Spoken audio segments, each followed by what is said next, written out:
कितने बेशर्म होते जा रहे हैं ये भोजपुरी कलाकार। लड़कियां खुलेआम गा रही है, लड़के जवाब खुलेआम दे रहे हैं। जानते हैं जब पवन सिंह सनी लियोनी के साथ गाना लेकर आए तो कितना ट्रोल हुए थे सोशल मीडिया पे। जब त्रिशा कर मधु का वीडियो वायरल हुआ था तब इसे भी सोशल मीडिया पे ट्रोल किया गया था। बात तो सही है, पर जब कोई इस तरह का गाना लाता है तब कोई इसे ट्रोल नहीं करता। जानते हैं क्यों? क्योंकि ये लोग हमारे इंडस्ट्री के हैं। बस कोई दूसरे इंडस्ट्री के लोग हमारे इंडस्ट्री में आकर गलतियां ना करें। जैसे हमारे भोजपुरी इंडस्ट्री के लोग बड़े महान हैं। ये बड़ी अच्छी बात कही आप। एक बार इस गाने को भी सुनिए। ये भी कोई गाना है?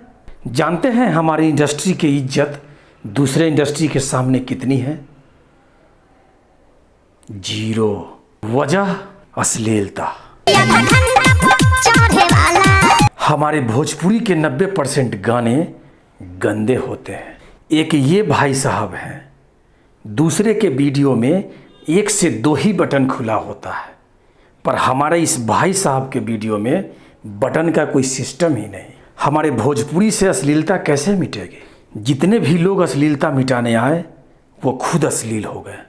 ये बड़ी अच्छी बात कही आप। धन्यवाद।